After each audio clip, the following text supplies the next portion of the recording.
De músicos e bailarinos aos mais célebres pintores, escultores e arquitetos que acabaram se instalando na cidade, Paris acabou se tornando o maior centro de artes, do bom gosto e do refinamento. A Cidade Luz já foi a capital do Reino dos Francos, já foi a cidade mais populosa da Europa, o que mudou após a Peste Negra. Sofreu inúmeras guerras, já foi o palco da maior revolução da história. Além de sofrer bombardeios durante a Primeira e a Segunda Guerra Mundial. História é o que não falta para descrever a cidade de O Fantasma da Ópera. E por falar em fantasmas, sob a Cidade Luz, reside uma outra Paris pouco conhecida. Uma cidade obscura, úmida e cheia de segredos. Eu sou Donato de Paula, narrador do Mistérios do Mundo, e aqui está o nosso vídeo sobre as Catacumbas de Paris. Se você gostar do vídeo, não se esqueça de deixar o like, se inscrever no canal Mistérios do Mundo e ativar as notificações.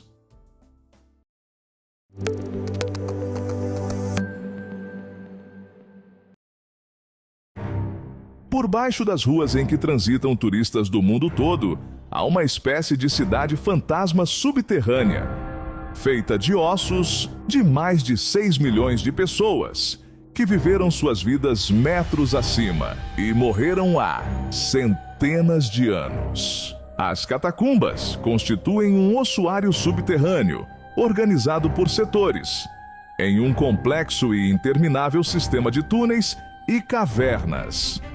Desde o período da ocupação romana, o subsolo de Paris foi uma importante fonte de pedras calcárias e mármore, utilizadas em construções que se erguem até hoje. Após a pedreira ser fechada, um grande labirinto foi formado em um sistema de túneis, que chega a 400 quilômetros de extensão.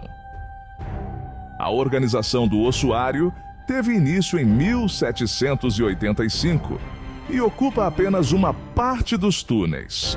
Nessa época, a população de Paris crescia de forma desenfreada e, apesar das igrejas terem seus próprios cemitérios e existirem outros por toda a cidade, o número de mortos ainda era maior do que o espaço disponível para eles.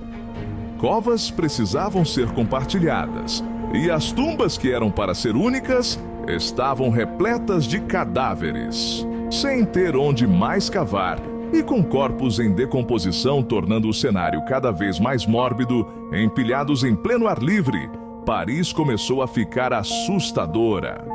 Muitas doenças começaram a surgir, sobretudo pela contaminação de rios. Em consequência, mais pessoas viam a óbito e mais corpos surgiam, tornando Paris a cidade dos mortos. Para se ter ideia, o governo até proibiu enterros, ideia que foi rejeitada pela igreja. Já imaginou não poder enterrar um ente querido de sua própria família?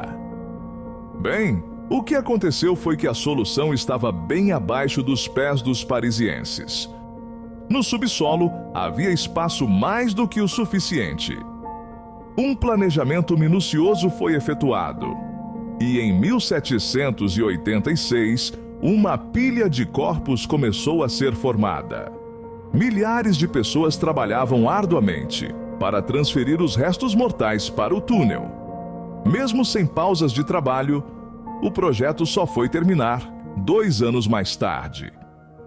De início, os ossos eram jogados, amontoados pelos corredores. Mas, um tempo depois, decidiram que organizar seria a melhor solução para o bom aproveitamento do espaço.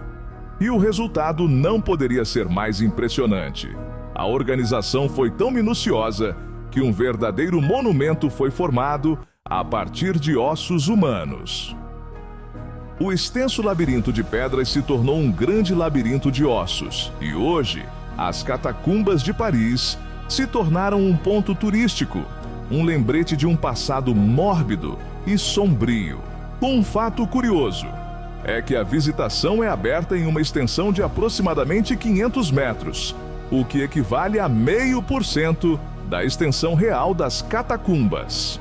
o governo fechou os outros acessos, já que os túneis consistem em um verdadeiro labirinto, com quase 400 quilômetros de extensão. Uma pessoa comum pode se perder lá dentro, sem nunca mais poder achar o caminho de volta.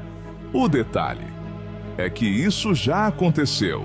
Um desaparecimento muito conhecido ocorreu em 1793, quando o porteiro Philibert Aspert sumiu de seu posto.